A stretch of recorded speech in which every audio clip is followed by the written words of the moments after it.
And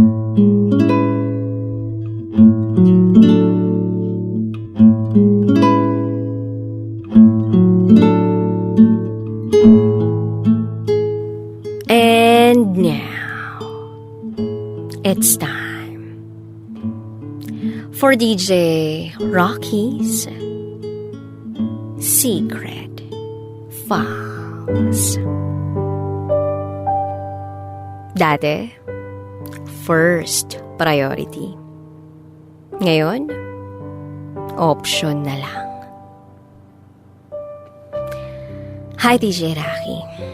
Itago mo ko sa pangalang Kathy.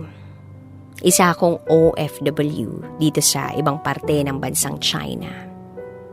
Working as a domestic helper. At ito, ang aking secret file. Year 2015, nang i-add ako ng isang lalaking nagtatrabaho sa UAE. Isa siyang OFW. Binata. Itago natin siya sa pangalang Soy. In-add niya ako sa Facebook. In-accept ko naman ang kanyang request. Nagumpisa kaming mag-chat at mag-video call sa Messenger. And by the way, matanda ako sa kanya ng 12 years.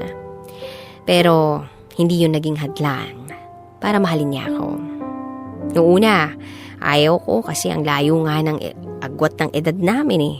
At sinabi ko sa kanya na may asawa na ako at 3 anak. Pero hindi siya huminto. Kahit alam niya kung ano man ang status ng buhay ko. Tinanggap niya ako kahit may mga anak na ako. Hanggang sa bumigay na ako dahil pinakita niya yung sinseridad niya na mahal niya ako. At ramdam ko yun. At dahil naman sa kakulitan niya, nahulog na ang loob ko sa kanya. Sinagot ko siya. Feb 19, 2015. Grabe yung tuwa niya. Kita mo sa mga mata niya, sa mukha niya yung saya, na nasungkit niya yung matamis kong oo. Parang batang nagtatalon at may kasama pang suntok sa hangin. Nung araw na yon, lalo kong nakita sa kanya yung pagmamahal. At lalo kong nakita na sincero siya sa pagmamahal niya sa akin. Nang ipakilala niya ako sa buong angkan niya. Maging sa mga kaibigan niya. Ang saya ko rin kasi tinanggap ako ng pamilya niya. Gaya ng pagtanggap niya sa akin. Sa kabila ng estado ko sa buhay. Hindi naging madali ang relasyon namin, lalo na't LDR kami. Magkaiba yung oras namin, pero hindi naging hadlang yon para magpatuloy kami sa relasyon namin. Hindi madali. Gaya ng ibang magkakarelasyon, lagi rin kaming nag-aaway. Pero dahil may motto kami na mag-aaway, pero hindi maghihiwalay, kumapit kami. Fast forward, year 2018, nang magkasundo kaming umuwi. Ito yung unang pagkikita namin sa loob ng 3 taon na magkarelasyon kami. Pinapupunta niya ako sa bahay nila to meet up his family members. At syempre, para na rin, alam niyo na. At yun yung masayang araw ng buhay ko. Yung makasama yung taong mahal ko. Nasundan pa yun ng isa pang pagkikita. And that time, sa kanila ako natulog. Ang saya kasi hindi na kami nag-uusap sa video call. Realidad na ang pagsasama namin. At lahat ng yun, talagang masaya ako. Kaya lang, nalulungkot ako kasi guilty ako Nararamdaman ko na hindi pa ako talagang nakahiwalay sa tatay ng mga anak ko. Nakaramdam ako ng pagka-guilty para sa mga anak ko. Lihim kasi yun sa pamilya ko. Pero dahil masaya ako that time, hinayaan ko na lang. So natapos yung bakasyon ko ng 10 araw. Siya may 1 buwan bago pa umuwi. Hindi na ako nakabalik sa kanila dahil kulang na ako sa oras. Back to LDR kami uli. Away bate, away bate. Buti na lang, hindi naghihiwalay. Kasi nagpapakumbaba yung bawat isa sa amin para hindi kami magkahiwalay. So tuloy lang ang buhay. Year 2020, nang malaman ko na may ka-video call siya na ibang babae. May isang taong nag-send sa akin ng picture nila. Nagulat ako. Kinumpronta ko siya. At ang sagot niya ay busy ka kasi kaya kinausap ko lang naman siya. Pero wala lang naman yun. At ako naman, naniwala naman ako. So again, okay na kami uli. Then one day, tinanong ko siya kung gusto niya bang magkaanak. Kasi ako sabi ko sa kanya ayaw ko. At hindi ako pwedeng magkaroon ng ibang anak dahil pamilyadong tao nga ako. Ang sabi niya okay lang. Basta ikaw lang, sapat na. So naging kampante ako sa sinabi niyang yun. At lalo ko siyang minahal. I gave everything na meron ako. Love, trust, financial support, mga bagay. Tinutulungan ko siya. At hindi ako humihingi ng kahit anong kapalit o sukli para sa kanya. Masaya ako doon. Nagmahal ako eh. Nagmamahal ako. Hindi ako nagtira ng para sa sarili ko. Then, December 2021, may nakausap na naman daw na babae. Etong si Soy. Marami raw kasi siyang problema. At wala raw siyang makausap.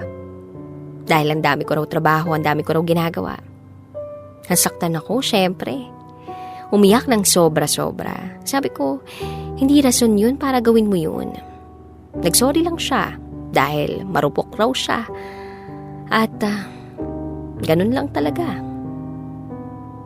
At dahil mahal ko siya, napatawad ko na naman. Then January 2022, ang lakas na ng kutob ko na merong mali. Feeling ko, iba talaga eh. So, nahack yung FB ko. Sabi ko sa kanya, i-block niya muna ako at susubukan kong ipabukas sa iba. At makita yung message niya, baka mabuking kami. So, block ako. Doon nung okay na, sabi ko alisin mo ko sa pagka-block. Balik mo na ako. Ilang-iling siya. Sinabihan niya ayaw niya talaga akong alisin sa pagka-block. So mas lalong lumakas yung kutob ko. Eto na. January 10, 2022. Natiis niya ako.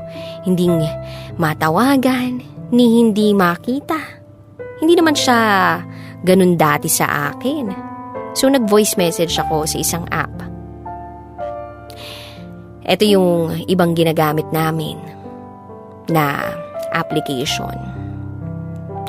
Then, gumamit kami ng isa pang app para sa video call at doon ako naiyak. Tinanong ko kung asan siya at nalaman ko na nasa bahay na siya at natutulog. Sa dami kong trabaho that time, ganun pa rin siya sa akin at ang sobrang sakit nun para sa akin. January 11, yun na yung kutob ko na nagkatotoo. Nag-message siya na walang katapusan. Walang katapusang sorry at paghingi ng tawad sa ginawa niya. Dahil may nakilala daw siyang babae na tutupad sa pangarap niyang magkaroon ng pamilya. Alam ko naman na darating kami sa puntong to, lalo na't binata siya at may pamilya ako. Pero ang sakit-sakit pala pag dumating yung araw na yun. At eto na nga, shocked ako.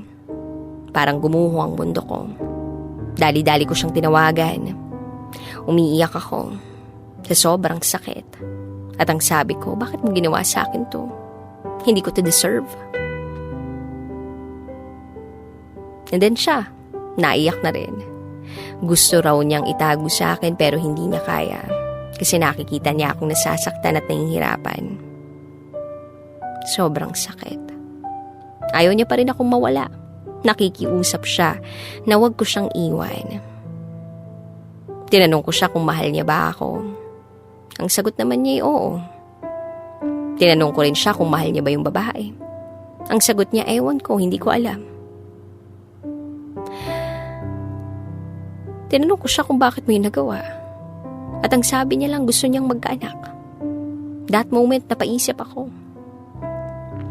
Ay, sinabi ko nga pala sa kanya, dati na ayaw kong magkaanak. Tinanong ko siya kung kailan pa. 2 buwan na raw sila. Sakit. Tapos ginamit ko pa yung isang FB ko. At nakita ko yung girl in a relationship. At pangalan niya yung nakalagay. Tiningnan ko yung FB ni Soy. Parehas silang naka-in a relationship. At nakita ko yung profile niya na merong kiss comment yung girl. Sumagot naman yung boyfriend ko ng I love you.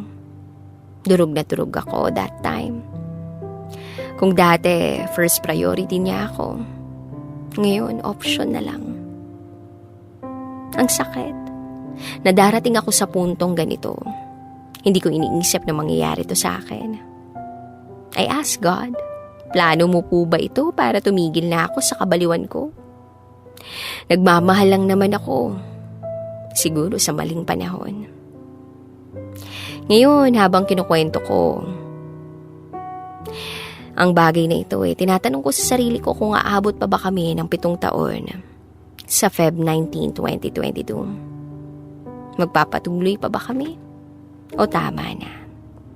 Sana mapayuhan niyo ako para alam ko kung anong dapat kong gawin. Hanggang dito na lang po. Muli, ako si Cathy. At ito ang aking secret vow.